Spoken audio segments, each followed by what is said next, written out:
Oops, he's run off. Hang on. He's going to run. He's running to the pond. Mark's just gone to chase Bob, who's gone to the pond. Bob, come here. That was good. This week on Walking the Dog, I went for a stroll with actor, writer, comedian, director. I could go on, but we have a podcast to do. So let's just say the endlessly talented phenomenon that is Mark Gatiss. Mark met me on London's Hampstead Heath with his gorgeous Labrador Bob, who it's fair to say was a little speedier than my Shih Tzu Ray, a bit like the Lewis Hamilton to Ray's milk float. Mark, as you'd expect, is a fascinating and incredible person to go for a stroll with. He told me all about his childhood growing up in the northeast and his family dogs Whiskey and Brandy, his decision to go to drama college, which led to the utterly brilliant League of Gentlemen, and don't worry, we also obviously discussed his collaboration with Stephen Moffat on the award-winning Sherlock. We chatted too about what makes Mark tick as a person, how he sometimes struggles to say no, his experience of coming out, and also how he dealt with loss. I kind of expected Mark to be funny and charming, but I guess I was really struck by what a kind, gentle person he seemed. But look, the man's got a Labrador. That was a bit of a spoiler alert. I adored my walk with Mark, and I really hope you do too. If so, please remember to rate, review and subscribe. I'll shut up now and hand over to the man himself. Here's Mark and Bob. This is going to be an exciting So what walk. we usually do once we get past the Lido is we let him off. Come on, Ray. And then he goes bananas. Look, so. you see, look at this, Mark. Bob, I must tell you, will move speedy. That's why we have to let Bob Soul sing openly. Yes. And he has to do his own thing. Come on, Ray. You can follow behind me and Mark. Why Ray? I liked the idea of having an old pub regular's name. Yes. I like Raymond. And then in a little, I suppose there's a slight burst of sentiment because it's my late sister's name was Rachel and we called her Ray. Oh, that's nice. And I thought it was a way for her kids to sort of, it's a nod to her without it feeling a bit over the top, Yeah, you know. yeah. I didn't want to give him her full name, might be a bit weird. It's a vexed issue though, isn't it? I mean, our old dog was called Bunsen, and that was that came about because when I was a kid we had a West Highland Terrier, and I remember it's 1973. I remember the preparation for getting a dog was so exciting, and I thought, well, we can call the dog, you know, Winston or something interesting, and we got the dog, and of course my dad decided we call Whiskey, and then a few years later Whiskey ran away whilst on heat and got up the duff by this rangy mongrel up the street called Shane and had a litter which all died except one, and we kept the survivor, and I thought now we can call the dog something interesting.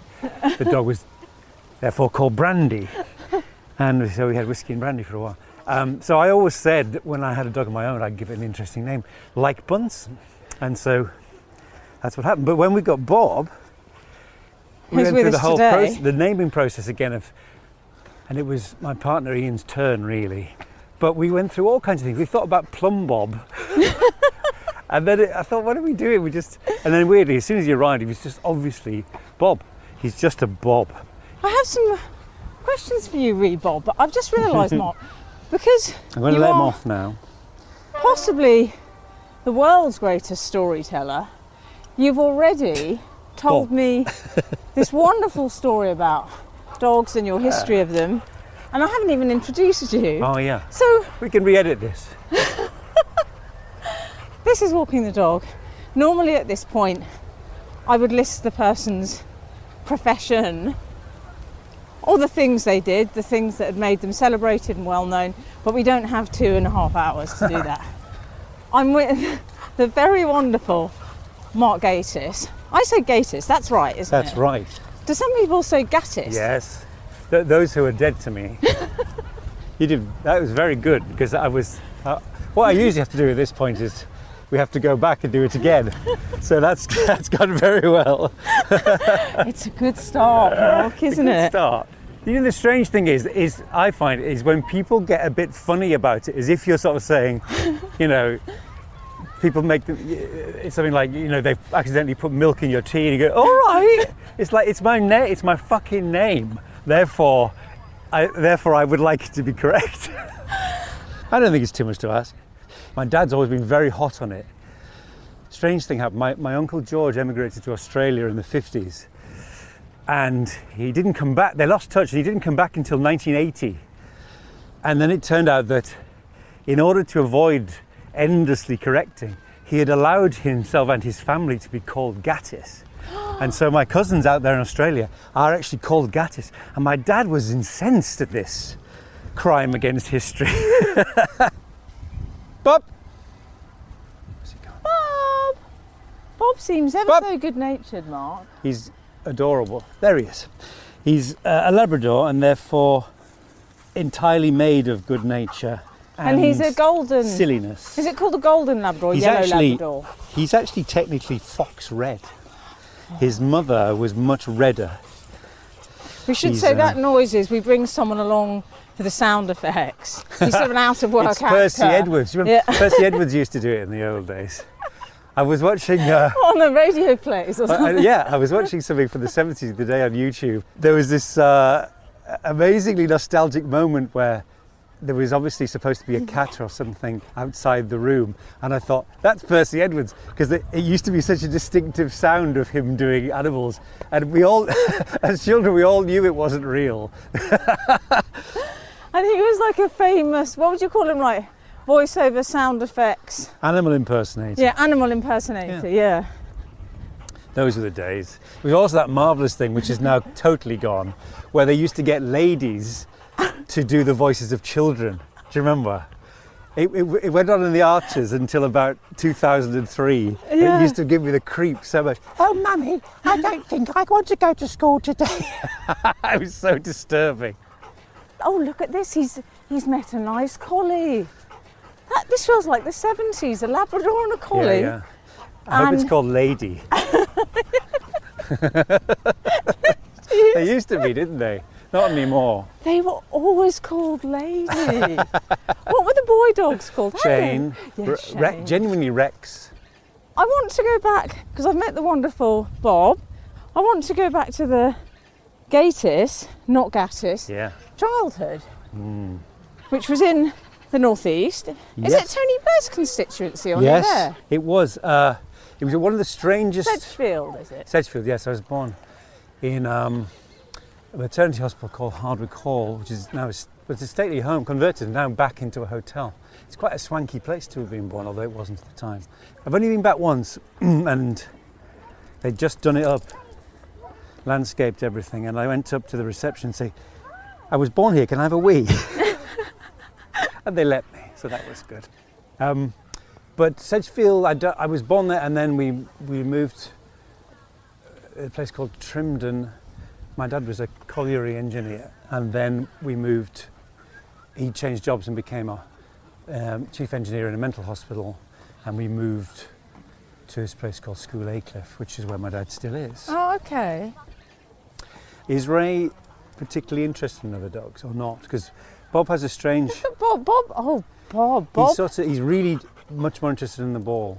But it's like people, isn't it? There's some dogs he has chemistry with and he just goes nuts. Really? He has a friend called Whiskey, who's a sort of his girlfriend, and they're crazy about each other. And as soon as they see each other, something clicks, which is different. It's weird. Ray has that with Dennis, the Chihuahua. Yes.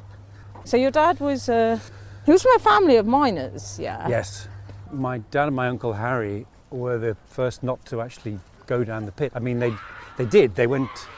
He tells me still about these amazing things. He used to go down in his engineering capacity, but not actually digging. Whereas my grandfather and his father before him, and all the way back, I think, to the Bronze Age, they were proper miners. Really? And as a result, I mean, you look at pictures of my granddad, who died when he was 71. He looks about 100, and he died. He had emphysema and all those terrible things. I've got wonderful pictures of him and my grandma on the beach on summer holiday, and he's in a three-piece suit with a Homburg and his trouser turn-ups rolled up. That's his one concession to I find them summertime. oddly moving, those pictures. Yes. Do you? It's a totally different life. I mean, you know, it's not untrue to say that you look at people and they had older faces. You can't believe that they look like. In fact, I was thinking this watching a bit of the Republican Party convention and looking at people who claim to be 25 and seem to have the faces of 50.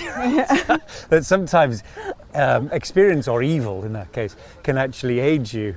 And my grandparents' generation they had it very rough. And, you know, oops, he's run off. Hang on. He's going to he's running to the pond. We better get a spurt on. You go. Mark's just gone to chase Bob, who's gone to the pond. Bob, come here. That was good. What happened? Ooh, I forgot. This is where we usually put him on the lead before we approach the pond because he always does that. What did he do? Did he jump in? Yes, he's been in there. Oh, look. Anyway, where were we? So your dad, where did he work when you were growing up then? Was he at the hospital? The psychiatric hospital opposite you? Yeah. And did your mum, what did she work, or was she a homemaker? She worked there. At first she looked after us, and then she did work at the hospital for a bit because I used to go over there quite a lot. Well, an awful lot. But she did work there for a while. But she was a secretary in a paint factory for most of her working life. She hated it. I remember she hated it so much. She used to work at police headquarters for a while in the 50s. I've got lovely pictures of her. Again, secretarial, but it was all just sort of different stage of her life. That she used to talk. There was this man called Austin Stoko, who was the man she nearly married, and he loomed large in my childhood. I used to think, because I used to imagine he was like a Russian prince or something. Whoa! Bob objected to that. What was that? We're going to go. Was that genuinely a reaction I don't know to what he Austin Stoko? I think I must have stood in. Because then Daddy wouldn't be here, would he? True. Yes. You see, he knows. Daddy might be a horrible daddy. And you had a brother and a sister. Brother and a sister, yes. My brother's 3 years older than me. My sister was 7 years older. So I was an accident. Were I remember you? being told that. Did your parents tell you that? Many years later, my mum took pains to say it was a very happy accident, but I remember being very shocked. I assumed it was some grand plan. I think what I love about Bob is his constant enthusiasm. Every day is great, isn't it? Well, you know, it's a dog's life. There is a lot to be learned from them because they're so, you know, they have a very simple view of things. It's just eat, sleep, poo, repeat. Yeah. I mean, that's essentially all of us, but but Bob enjoys it more. I think it's very interesting. People have. I don't think you have to be a dog person or a cat person. I like cats, but I don't genuinely think you can trust someone who doesn't like dogs. I think I think the same. I think there's something wrong with them, and I don't think the same. It doesn't have to be a clear distinction between dogs and cats, but if you meet someone who doesn't like dogs, there's definitely something missing, definitely. But I've always loved labs, and my partner Ian never had a dog. They were obsessed with getting a dog. They eventually, this is so funny, my brother-in-law Neil started to drag a toilet roll hold, you know, tube, in a tube, what do you call them? Like the cardboard tube for a bog roll on a piece of string, and then his mum said, I think we can get you a pet. They got a rabbit called Bluebell, but they were not allowed dogs. Ian's mum was very frightened of them. And this is the glory of dogs, because when we got Bunsen, Ian's mother was really frightened, even as a puppy, and then she became utterly obsessed with him. And now is like, she's like she had a Damascene conversion. It's like St. Paul, she adores dogs. She does nothing but look at dog videos, and she loves Bob. And she adored Bunsen. Yeah, because you lost Bunsen. Christmas before last, yes. Oh, Mark, I'm really sorry. That must have been awful. But you know, we made a conscious, difficult decision to get another one as a crossover. And although it was felt disloyal, because it's like planning for the end, but it really worked. So we had Bob for about 18 months in Bunsen's declining years, and it really helped. it gave him a new lease of life. And then when Bunsen went, it was such a help that Bob was there to come home to. Otherwise, it's just like the definition of an empty nest, you know. And it really helped, honestly. It seems mercenary, but it's a very good idea. What kind of dog is that again, Mark, with the black mark on his eye? Is that like a... That in the water? Yeah, the one chasing his tail, that one. Oh, that one? Yeah. It's like a sort of large... In fact, it's exactly like Bullseye, isn't it? Bill Sykes' dog. It's like a large terrier of some kind, I'm not sure. Yes, he is like Bullseye, isn't he? Bullseye! Best piece of dog acting in the world is in David Lean's Oliver Twist when Bill's killed Nancy and the dog cowers. I dread to think what they were doing to it to make it, but it's incredible that. I've still got this bag of poo. There's nowhere to put it. Look at Mark. That could be a separate podcast, carrying a bag of poo. Tell me, what was your family life? What sort of home was it? Do you know what I mean? Was it like a noisy extrovert home, would you say? Was there a lot of laughter? No, I wouldn't. Yes, yeah. I mean, it was very... I mean, I'm not going to overdo this, but it was very solidly working class. And the more I think about it, the more I realise how solidly working class we were. I think about this constantly whenever I'm asked questions about, you know, what would be your last meal, and I always say beans on toast. And I remember going on one of those Saturday morning kitchen things. In fact, it was Saturday morning kitchen, and they were asking me about all these slightly rarefied foods that I just thought, God, I'm so basic. I really am so basic. I can't stand so many of those things. And I fall back on my childhood favourites all the time. I really do. I had a bacon and egg sandwich the other day, and I thought, you know, this is probably the best thing in the world. Literally, bar nothing. It tastes like heaven. What could be nicer? So, yeah, I mean, that's how we grew up. My dad was quite formidable. I drew a picture of him the other day, and I put it online. And my old school friend from years ago, I haven't seen for donkeys, tweeted me saying, "That's how I remember your dad. He was quite scary." And I thought, yes, he was. He's quite formidable, but a lovely man. Just sort of quite short-tempered, and he worked incredibly hard. I suppose we were all slightly afraid of him, but it was a very happy house. We had a great time. My brother was very shy. My sister was, I think, probably the most extrovert of us, I would say. But there was, 7 years is quite a long time when you're little. Yeah. So I really looked up to Jill. But she seemed, I remember, I have such strong, fond memories of certain things like, she was obsessed with Bruce Lee. She went to see Enter the Dragon, which was an X, when she was 13. And I remember her getting dressed up to it, and in my memory, she looks like Jodie Foster in Taxi Driver. And she was really dolled up to try and look older. And for some reason, I was sent to collect her from the bus stop when she got back. I can remember that so well, just literally walking up the road on my own. It was only, 500 yards up the road, but to collect her from the bus when she came back, and she was wearing this red coat with a fake fur collar. So strange, I can see that now. And she was just thrilled because she'd got in. Well, they must have been blind to think she was 18. Yeah, I think you always remember moments like that seem so huge, don't they? It's your association with adulthood, isn't it? So yes. Any glimpse of something, it's exciting, but it's slightly forbidden. Yeah. And therefore, of course, you remember it because it's like, oh my God, it's like being allowed to stay up late. Yeah. You don't forget those bits. So people always do tend to dwell, understandly, I suppose, on the Mark Gatiss grew up opposite a psychiatric hospital, etc., etc.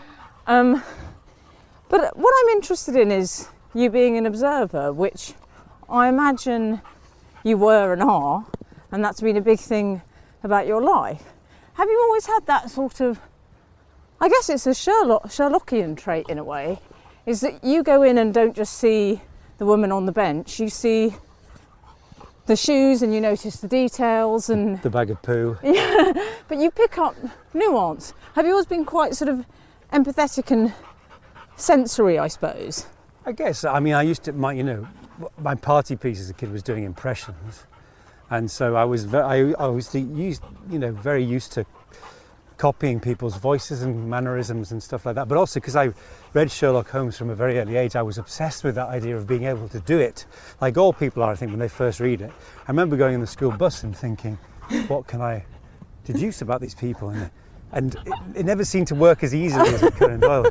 But, you know, lengths of cigarette ash or mud on people's trousers and stuff like that. But it's the idea of it is so appealing. Yeah. Stephen Moffat calls it an achievable superpower. And that's it, isn't it? You sort of think, well, you can read Superman and think that's never going to be me, but you sort of think maybe I could be Sherlock Holmes. So yes, I mean, it's not, it was a combination between its observation and having an ear for it, I think. Yeah. That's what when I first encountered Alan Bennett, and the reason it spoke to me so clearly was it felt like someone had been eavesdropping on my world, and I couldn't. Same with Kes. I saw Kes at school. It was like, why are they showing us this? It's just our bloody lives. It was like a bleak documentary, especially the bit with Brian Glover as the PE teacher. So it's really having a kind of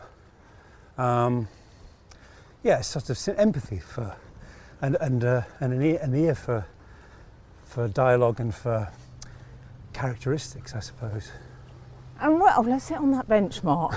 Exhausted. I think we should for a minute. Come on. It's a hill. It's Parliament Hill. So were you aware of being funny, Mark, when you were a kid? Making people laugh? Oh yes. I guess it was a sort of, I mean, the absolute cliche is it's a sort of bullying avoidance tactic. Not that I was bullied, but it was just a good way of getting on with people, or trying to get on with people, you know. I always loved funny people and funny actors, and they were all my heroes were, you know, comics and comic teams like Python and Not the Nightly News and Leonard Rossiter, Ronnie Barker. Loved Ronnie Barker. So Can we sit on this one, Mark? yes, Mark's so cooperative. I'm very bad at saying no. Are you? Yeah, here we are. Are you really, Mark? Here we are, moving benches. Are you good? Do you confront people, Mark? No, I'm terrible. I'm better than I was, much better than I was, but it's again. There's an Alan Bennett line which it struck me so profoundly. I had to sort of put the book down and sort of take a moment. It's in his diaries in Writing Home, and sometime in the 60s, I think it was Richard Avedon, the great photographer, took some pictures of him in Regent's Park, and persuaded him to climb up a tree and sit under an umbrella like an owl. It's a great picture. But Avedon's assistant said to Alan, you're game, aren't you? And he wrote in his diary, I'm not at all. It's just I would do anything other than be thought difficult. And I remember I put the book down and thought, oh God, that's me. Because you know, it's true. Rather than, I hate badly behaved people so much that the idea that anyone might think I was being a bit off or snotty, I go the other way and I'm too accommodating, when I should actually just say, sorry, I'm not doing that. I'm much better than I was. But I'm terrible at saying no. Really? Not to projects, not to any old shit, you know, but just like, I don't want to let people down, and then you end up getting in a sort of, you get in a slight sort of fix because you overcommit or you double book yourself, and it's like, and actually just in the end, if you just say, no, I'm not doing that, it just goes away. It takes years to learn that. Absolutely. Well, it's years. that thing of, I think, I never in my whole life said I don't want to go to something. What I would say is, oh yeah, that sounds great. And then I'd spend 2 weeks thinking, right, now I need to send the next text saying, I'm not sure, I think I might be working. Yes. But I'll let you know. Because I'd worked out that 3 or 4 sort of stages of no were better than a cold hard no. But it's not. But it's not, is it? No. And before all this, before the end of the world, I was fond of saying that my very favourite thing had become when something was cancelled. It was so true. It was like that unexpected. What? Oh no! Oh, brilliant! Don't have to go out. Don't have to leave the house. I've changed my mind about that now because we literally can't do anything. But that was definitely becoming my default thing. Would you say you were quite insular as a child? I'm afraid I'm a terrible cliche. I'm actually a very shy person who shows off on stage and things. That's true. That I mean, I'm not. I still have sort of sometimes slight social anxiety. I'm very gregarious, and I love people. I love meeting people. And I love company, but I'm also weirdly shy. I quite like to just not do things. Yeah. And I slightly catastrophize increasingly about something, and then you just think actually it's absolutely fine. And were you academic, Mark? No, clever? no. I've got a very good memory, or I used to have, and I'm very good on certain things. Terrible at maths. I can't drive. I'm really hopeless at a lot of things. And I do. Sometimes people, it's funny, and they sort of say, "Oh, is there anything you can't do?" And I'm going, "How long have you got?" It's an extraordinary assumption. I'm very lucky. I do basically the two things I always wanted to do, which is to act and to write, and that's my job. So everything else is a bonus. But no, I'm not academic. And that started essentially when you went to university, didn't it? I mean, in terms of that's when you met Rhys and Steve and Jeremy. Yeah. At this acting college. Was it a drama college in sort of Yorkshire? Yes, it's called Bretton Hall. It was a Leeds University college, like a separate campus, and they did. It was like Fame. We like to think of it, but they did 2 acting courses. One which was basically for sort of Hard Times meets Fame. Mr. Gradgrind, Fame costs and right. You start paying for it. Sweet. And they did theatre arts, which was meant to be like a professional acting course, and dramatic arts, which was like TIE. Yeah. And Steve and I were in the same year on theatre arts, and then Rhys was the year below, and then Jeremy was actually at Leeds University doing English and philosophy. I met him about a year in. That's how it all started. But I mean, it was a kind of, it was a pipe. My dream was to obviously be a working actor, and I used to say, what I'd love to do is to sort of get quite well known for something, which would then be a springboard to other stuff, and that's kind of what happened. That's exactly what happened. Did you tell your parents, and what would their attitude have been if you'd have said, "I want to be an actor," to your teachers, let's say, or to your parents or people you were growing up with? Did that seem, yeah, why not? Was that the attitude? It wasn't sort of hard times, Ian. They were very supportive. They just didn't think it was feasible, and they did the classic thing of, well, you need to have something to fall back on. You need a proper job, and you could maybe do this in your spare time. And all that Little did they know that Sherlock would be your thing to fall back on. It's easy to forget how much good fortune and luck and turning up does for you, because I've got lots of friends, very talented friends, who've never had the breaks, and it's not fair, but that's the way it goes, and I mean, it's easy to forget how completely unachievable it did feel. I remember not long after I left, I did my first TV job, which was not long after you left drama school. Yeah, actually, no, that's not true. It was about 2 years after. And I got my first TV job, which was a thing called Harry with Michael Elphick. It was a sort of follow-up to Boone. Yeah. But it was filmed and set in Darlington, which is near basically where I'm from. And they were advertising for Darlington-born or based actors only. And I thought, well, this is a good chance. So I wrote to them from my parents' address, got an audition, got the part. And I had to go back home to film this. And then the same casting director, Susie Bruffin, got me in for a Catherine Cookson, and I got that, and I thought, I'm on. And then I didn't work for like 2 years, because that's how it goes. But I remember distinctly sitting in a pub in Islington, and they were showing, this was about the year after, they were showing repeating the Catherine Cookson, and I thought, at least that means I've been on the telly this year. And it was a really big thing. It was like, no, if I can keep it, even with repeats, if I'm just on the telly, then some progress is being made. Yeah. I remember once very vividly when I was living in Leeds, just after I'd left college, and I needed a job. And I went on this like cold calling thing, and it was like Glengarry Glen Ross. There was this awful man who gave us this talk about how we had to go in there and basically hit the phones hard and all this stuff. Yeah. But I remember a tremendous sense of liberation, because I thought, as soon as he stops talking, I'm getting the bus home. And it wasn't because I knew I was going to walk into something amazing or anything like that. I just thought, I literally, and he stopped talking, and I took him to one side and I said, "Can I have a word?" I said, "I am completely out of my depth. I couldn't do this in a million years, and I've got to go." So I did. And I remember sitting on the bus unemployed, but happy, because I thought, well, I can't do that sort of shit. And I really don't know what else. I suppose I probably would have drifted into crime, or I suppose something. I worked for a while for a newspaper as a film reviewer, and I worked in a kids' nursery in Leeds. I just had no idea what else I could do. I just needed to do something that didn't involve maths and wouldn't sort of brutalise me. So with League of Gentlemen, Mark, Yes. Bob. did you sense that sort of alchemy? You know, that happens when you get in a room with someone and you think, oh, there's a connection of sort of spirits here, and it's a bit like-minded, and we're all on the same page.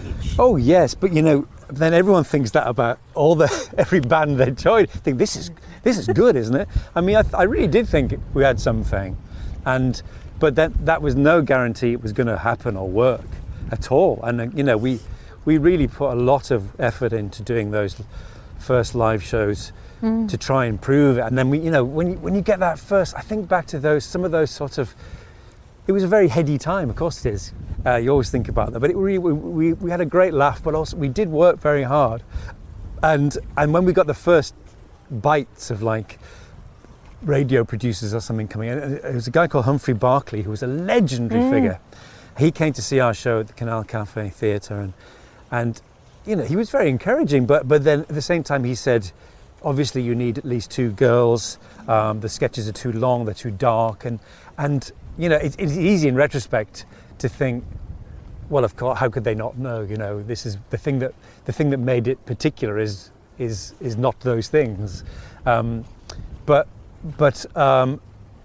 we had to be very strong and really sort of think, well, no, this is what we're doing, and I think that's the only way you can make your own particular vision work and cut through is to stick to your guns like that. We did make it a very, not exactly a sort of pact. It wasn't like Stand By Me, but we decided, we knew a lot of other comics and comic actors, and we decided we weren't going to get distracted. We weren't. If someone said, here's your own show or something to one, as if that would happen to one of us, we would stick to the plan. Yeah. And I think that's really, really worked for us. We knew some people who'd, they had the first flush of, they had a TV pilot, and then 2 of them went off and did a separate thing, and it just split the focus so much they never quite got into the public consciousness. So we were very aware of keeping to the plan. And then you were quite as well, almost forensic about creating Royston Vasey as a place, weren't you? I love the idea of you almost mapping it out. Well, yeah, we did. I mean, that was great fun, but we all had such a shared experience of the North that we spent a long time literally mapping out and naming like the new estate, and there was. I remember the thing I remember the best was somewhere there was a big concrete tube full of wet pornography. and all those things we remember from playing out, and it was very real to us, I suppose. And actually, because the whole idea was to come up with a vehicle to contain the characters, which up until that point, up until the radio show, had been just only vaguely connected, then it is like sort of populating a board game or something. You sort of map it out and think, right, this is where they would live. This is where that would be, and it was great fun doing that. It retained credibility, I think, that show. It just always felt like a sort of quite an art house piece in a way to me. I guess. I mean, there's nothing wrong with being popular, and we were very popular. I tell you an interesting thing. We toured for the first time. Oh yeah. And the first tour was enormous. It was like 7 months long. It was enormous. And I remember our promoter Phil McIntyre saying to us that. He said this strange thing happens. He used to represent Hale and Pace, and in their heyday, their Sunday night show got like 12, 13 million viewers. But he said no one would come out and see them. He toured them. It wasn't that kind of show. Whereas our show, which at best got like 3 or 4 million, but it was a cult show and people would come. I've always remembered that. It's a strange sort of, you know, they don't necessarily translate in the same way. Mass popularity does not equal, people become sort of obsessed or really into your thing, you know. And we did have catchphrases, but we weren't trying to be conscious about them. I'm old enough to remember when Larry Grayson took over the Generation Game, and of course Brucey he just minted them every week. He was amazing at catchphrases, and they tried to give Larry Grayson some new catchphrases. Oh, the muck in here. No, but they were his. They were they real. original? They What were was real. the one They gave him one at the end of the conveyor belt where he had to say, turn to camera and say, "What a lot she's got," and it didn't work, and they dropped it after about 3 weeks because it just wasn't working. And I thought, well, if you try and force it on people, they won't have it. League just opened up. I love it. I sound like an old actor saying League. I mean, League, love. I did the Dream in 37. But that just meant you could do pretty much anything you wanted, No. presumably. Really? No, I mean, and this continues to this day. These things just don't happen. And I remember a wonderful interview with Ian McDiarmid where someone said, what advice would you give to your 16-year-old self? And he said, that one thing does not necessarily lead to another. Yes. So Yeah, true. you're And right, actually. of course, it was amazing. We had incredible opportunities, but we weren't suddenly given carte blanche to do anything we like. And it continues to this day. You're only as good as your last success. And even then, sometimes you have to remind people that it was a success. You do obviously get a sympathetic ear, but you have to, you know, you don't just walk into these things. Making Sherlock, for instance, was the commission was the most amazingly straightforward thing I'll ever happen to me. Modern Sherlock Holmes, yes, that's how it went. But the actual process of getting everyone to agree on the format, on the casting and everything was as difficult as anything ever is. And then, of course, in retrospect, it all looks very straightforward because it looks like the natural order of things. But that's why if you have a proven hit, they tend to leave you alone more because it's obviously working. Yeah. Whereas at the initial stage, nobody knows anything, Yeah. as William Goldman wisely said. And so the things that look obvious at the time are like really risky, or And is that the right Sherlock way to go? Holmes was risky for you and Stephen Moffat to take that on. You just have to make it for yourself.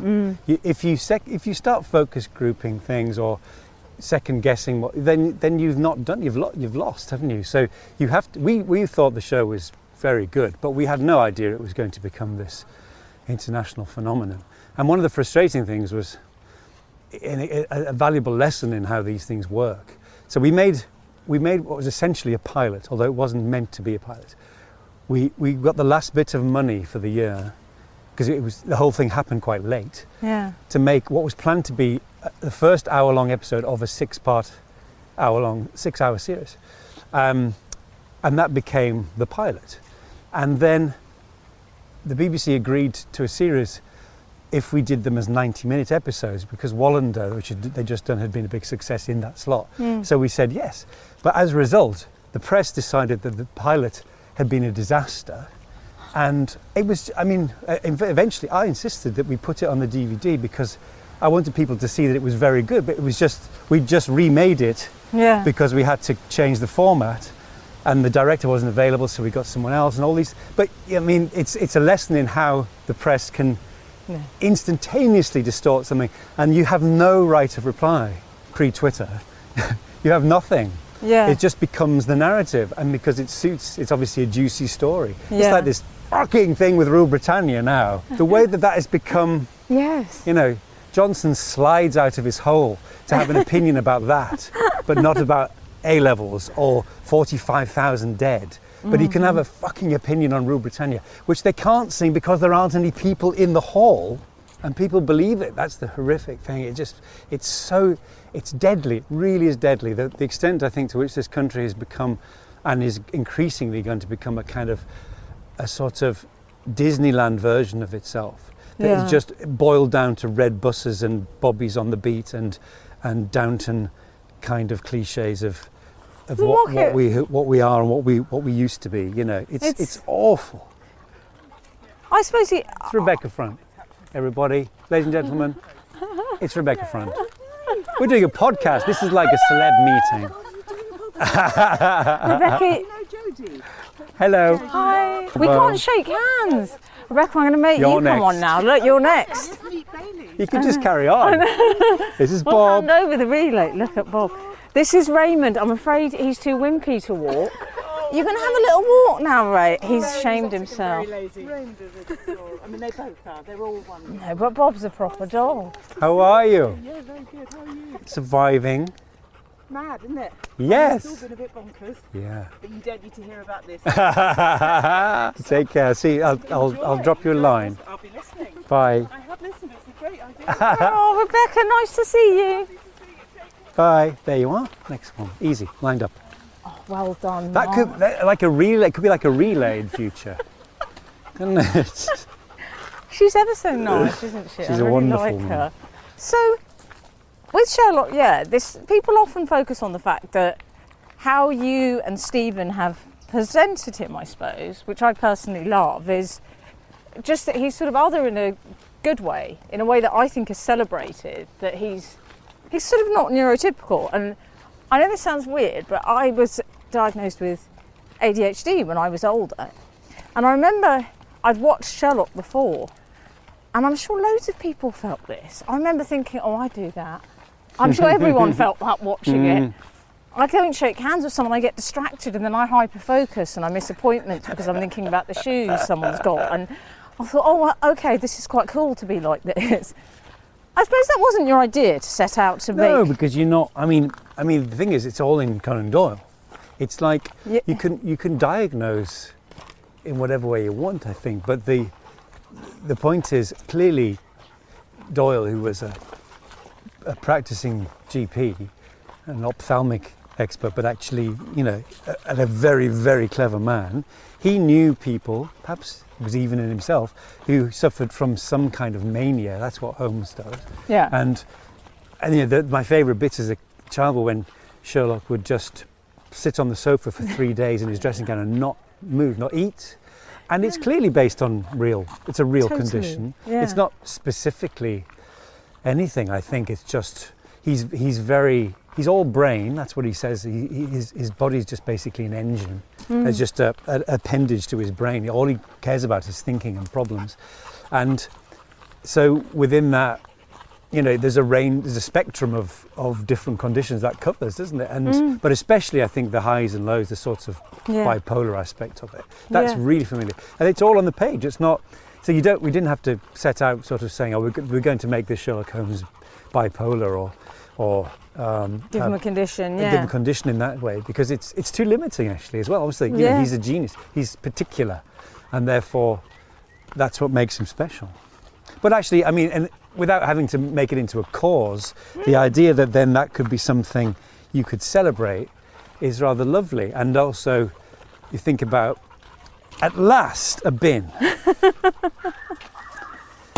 When you think about representation or the things that you wanted to see as a kid which you didn't see, then it's marvellous if people can look at that and say, oh, that's me, or that's cool. Look, suddenly I'm cool. It's like seeing someone with glasses on. Yeah. Used to be. For me, it was like, it doesn't have to be a direct correlation. You don't say, oh, I'm exactly like that, and therefore you can just read into it different things about otherness or not being conventional in some way. Everybody, I think, looks for those things when they're growing up.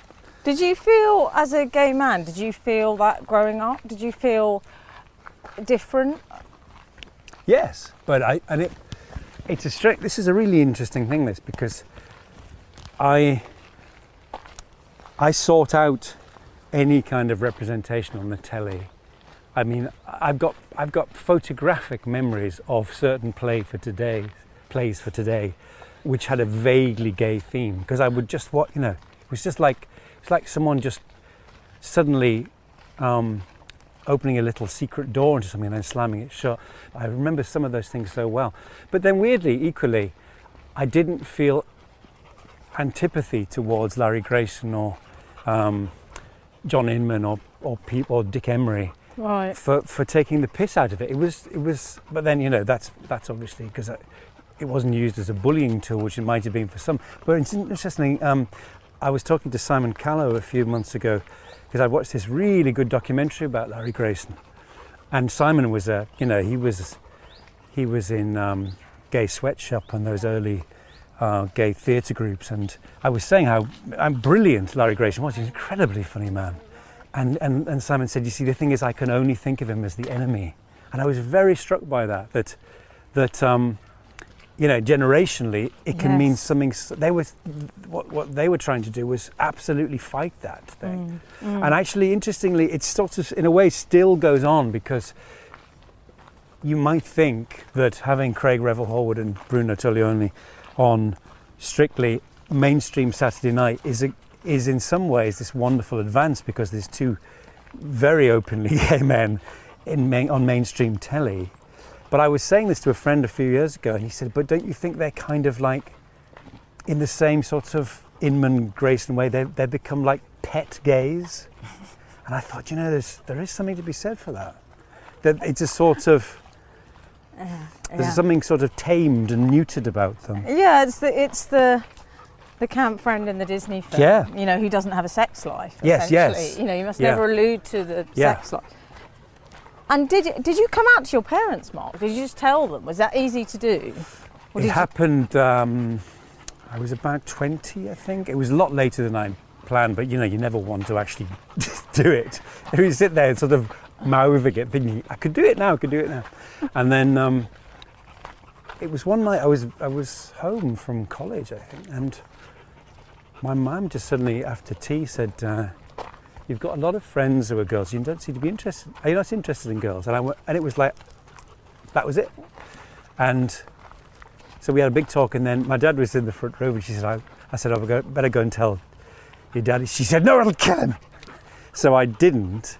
And then I went back, and I was on the phone to her about a week later, and she said, I remember this so well, she said something like, oh, your Uncle Jack came round. We've had snow. I told your dad.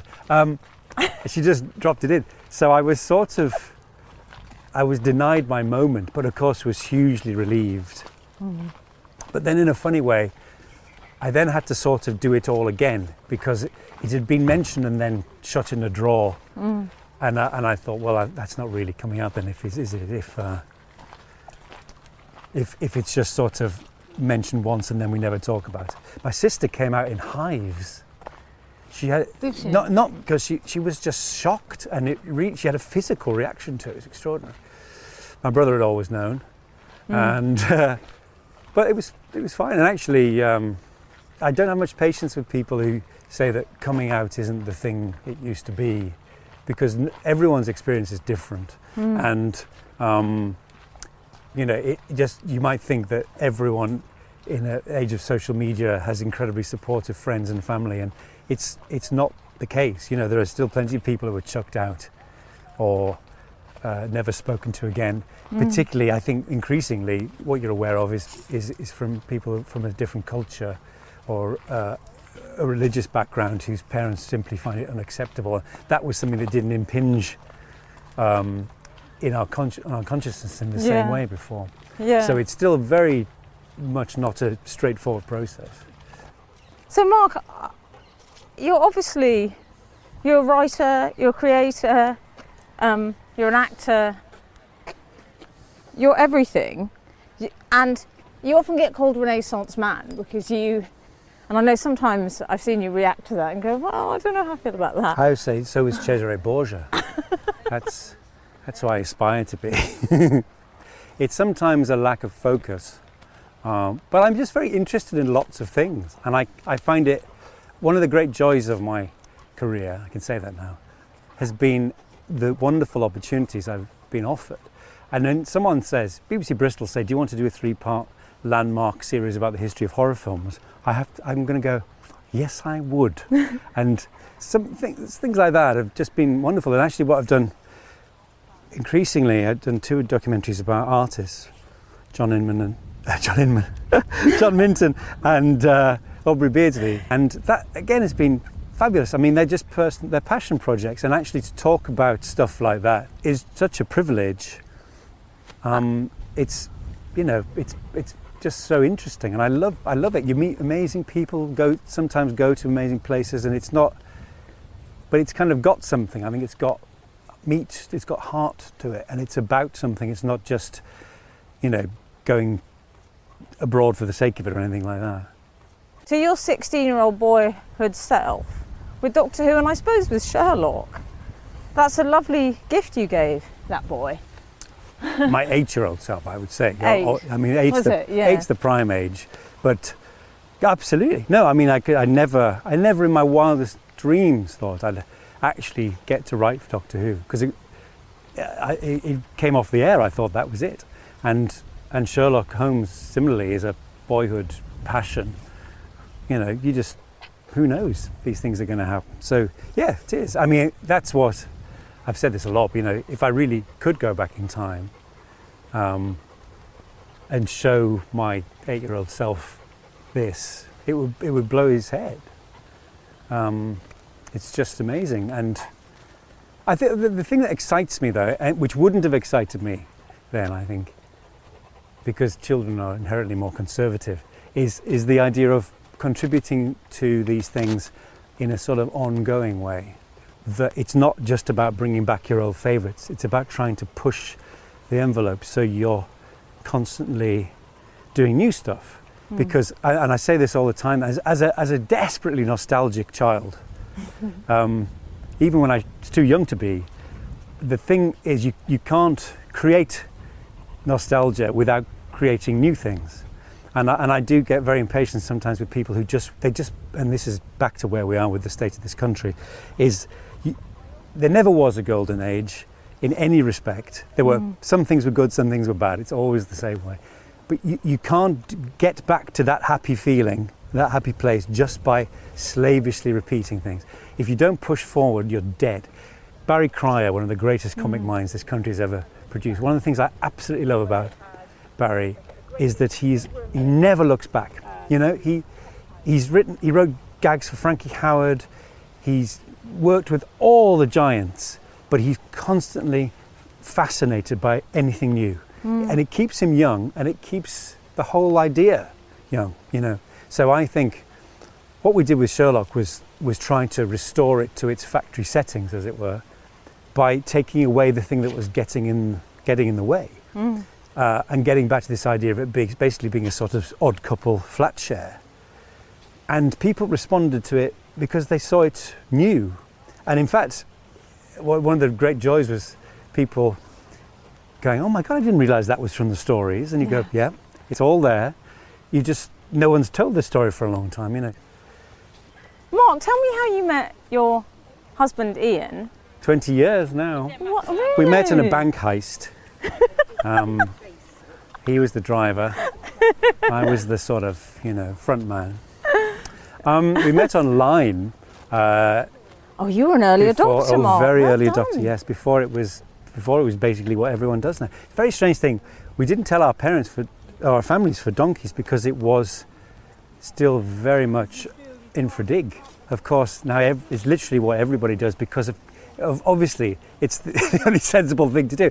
I think I might try and find someone I have something in common with, rather than randomly hoping I meet the love of my life in a sleazy bar. You work hard, don't you? You've got a strong work ethic. I do work hard. It's good though. It's good for you. What else is there to do? It's. I think sometimes I'm getting a lot better at relaxing. Just reading a wonderful new book about Agatha Christie, and her work rate in the 30s is so astonishing. It's astonishing. What she should have done actually was sat on some of these books and then released them later. She often wrote 4 books a year, four the very best she ever did. It's amazing. Really? But at the same time, it's also really good to take long walks and just lie down and think about other stuff and do nothing. Do you find Bob good for that? Oh yeah. I mean, again, one of the great joys of Look at that. No, they. Is that Akita? Akita? No, a husky. Oh, husky. She needs a Halti like Bob because that dog is pulling badly. Really? But you know, there's a lot of those huskies since Game of Thrones. Which, I mean, you come out with a sentence and it turns out there's a 90% chance Mark was in it. Whatever you mentioned. I don't know about that. You see, but I saw someone on Twitter the other day saying they were debating. There's a new version of All Creatures Great and Small, and Sam West is playing Siegfried, and someone had said, "I wish that was Mark Gatiss." And it should. I mean, Sam is wonderful. I literally saw him the other day, and he's perfect for Siegfried. But someone replied, "I like them both, but I think Mark's in everything." I thought, I'm really not. I don't think. No. I haven't been on the telly for about. I wouldn't 2 describe years. you as in everything at all. I would describe you as in But everything many good. do. Oh, that's good. Mark, I've only ever heard nice things about you, I have to tell you. You've never seemed to have left a sense of who you are. You seem quite authentic. Well, I hope so. My motto is work hard, don't be a and I don't think you can say fairer than that. But there are, and most people are. Most people are. Do you think so? Yeah, definitely. There aren't very many, and you know when you see them. But also, it's just it's so exhausting. I mean, the effort that some people must put into being not nice, and I used to think it's about Michael Jackson. I used to think he'd sometimes wake up having had so many procedures on his face and just think, I wish I'd never started this. And I sometimes think that about really nasty people. Yeah. It must be so exhausting that they come home and close the door behind them and think, oh God. Unless they're visited by 3 spirits, which is the way out. Yeah. Which, actually, such a pro, Mark, because Thank that you. brings us to Christmas Carol, which you have been writing, and I was really dying to see. Next Christmas And it's now. going to be next Christmas, is it? Touch wood. I mean, who knows? We're all. Let's sit here. Oh, The thing I'm worried about is that there seems to be a collective idea that once we get to New Year's Eve, everything's going to be all right. The pandemic does not respect dates. Sit. Come on. I thought you were doing that to me, Mark. I thought, oh, he's got a bit Donald Trump. Come on, Bob. Get up. Get up here. Come on, you idiot. Bob, Sit on come here. on, darling. Right. There we go. Oh my God, that. Shh. Yes, darling. Good boy. Sit. I thought that thing you did to stand up to cancer was so incredible, Mark. Described how you lost your mum to cancer and then your sister, and I just think it was amazing that you did that. Well, you know, the strange thing about those things is you kind of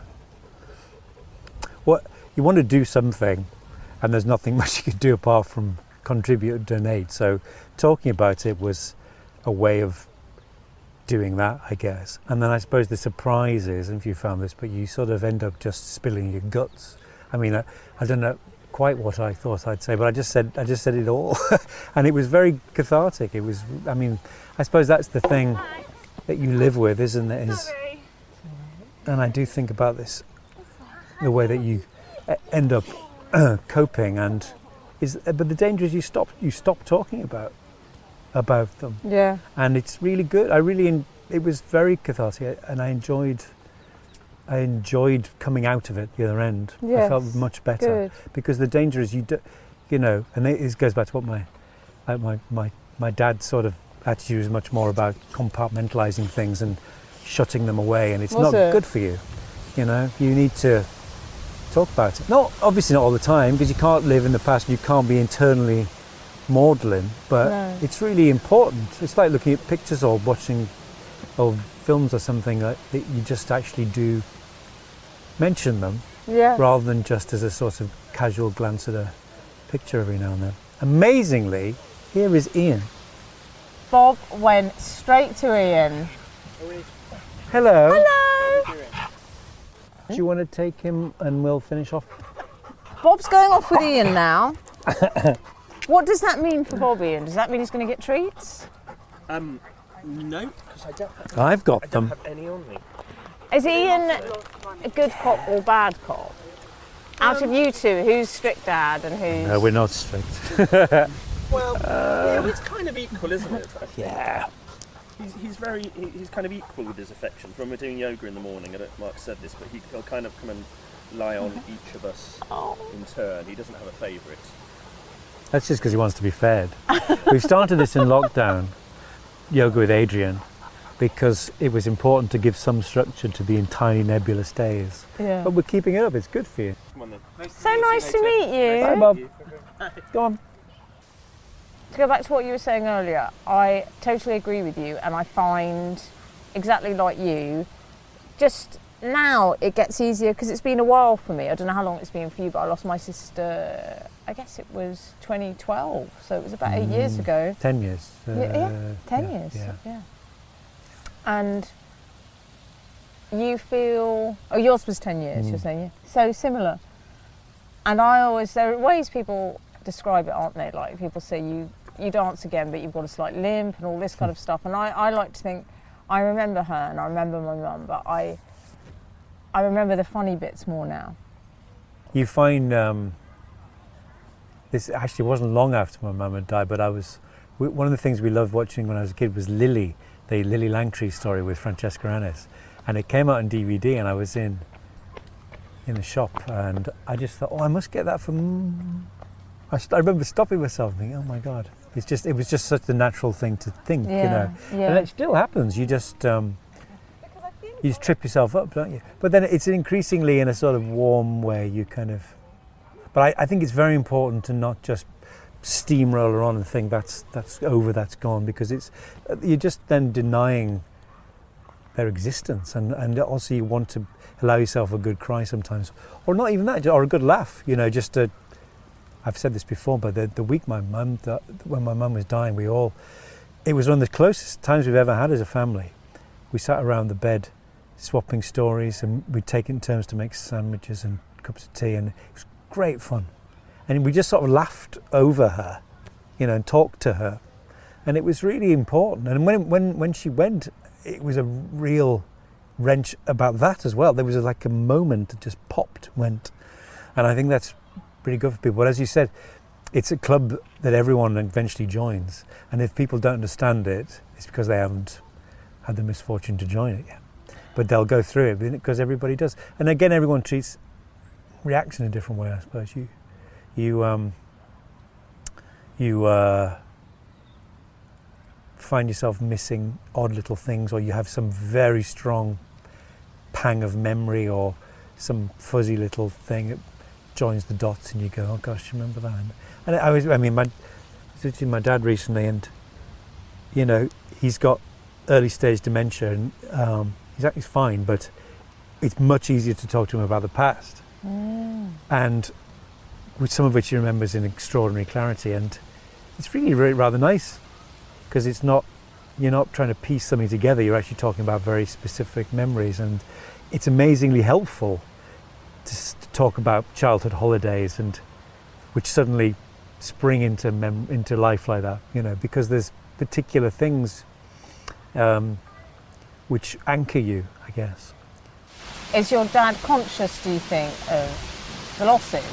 So he's aware of it? Yeah, my brother, who lives only a mile away, so he sees him every day, he said he's occasionally forgotten. I mean, I presume it'll get worse, but at the moment, no, he's very aware. And he talks about them in the past, but he definitely has forgotten a couple of times. Yeah. But then that's the way it goes. You know, it's a sort of strange roller coaster of... he gets very frustrated with himself. Sometimes people would say to me, oh, I'm so lucky that hasn't happened to me. And I, you know, especially with my sister, because it does feel a bit odd. It's a life interrupted as well, a bit, isn't it? Yeah. And she had kids, and I would say, well, I'm Christmas future, really. So Christmas yet to come. I hate to be pedantic, but it's Christmas yet to come. No, absolutely. Anyone was going to correct me. And right. That's a terrible thing. Christmas yet to say, come. but it's true, and also, I thought there's a lot. Oh, my sister died, and then unfortunately, terribly, her husband died 2 years later of a stroke. Oh, no. And so my nephews were orphaned, and It's an extraordinary Dickensian, oddly enough, Dickensian sort of situation. But I remember thinking very strongly at the time that if you reach, my dad's nearly 90, if you reach that age, you're still going and you've vaguely got your wits, that's a real blessing. It's the really outrageous thing is people going in their 50s and stuff or younger. It's just not fair. Otherwise, you can't complain. That's a great lifespan, a lot of good times, a lot of amazing things to have happened. But it's the interruption, as you say, that feels so unfair. But I do think, and I suppose this is as good a place as any to end it, because you need to go and see that nice friend in Ian. I think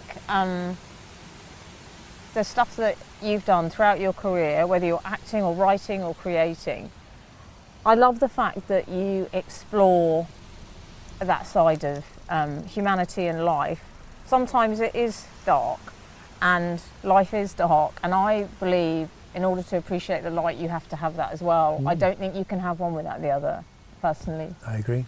Do you? Bittersweet, that's what it's all about. It's not even a sort of mission statement. That's what life's like. And sometimes I think those kind of, it seems a weird thing to say. It's one of the great triumphs of latter-day Disney is they have finally embraced that. From being genuinely the creators of Pollyanna, from being this sort of outrageously saccharine white picket fence kind of machine, they have properly embraced wonderful films like Inside Out, or Coco. Have you seen Coco? No, I need to see that. Is it incredible? It's a film about death. It's a children's film about death. I love it. And incredibly celebratory, but that's what it's about. And, that has to be what all good stuff is about, I think. Yeah. It's both things at the same time, because that's what life is. And I love, all of my favourite things have aspects of that. They have pathos and broad humour. They have light and shade, because, it's also like the false distinction between gritty drama and comedy. Gritty drama tends to win the big BAFTAs because it's like unremittingly bleak. The best stuff is bleak and silly at the same time, because that's what happens.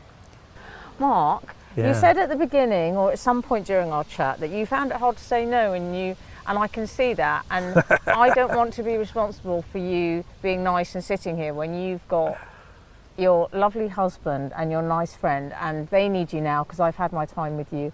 I've loved meeting you. We can't hug, but can we elbow? You can. It's all we can do these days. Can you give Ray a stroke? Ray, however, can get it all. Ray gets all the affection. Yes. I really hope you enjoyed listening to that, and do remember to rate, review and subscribe on iTunes.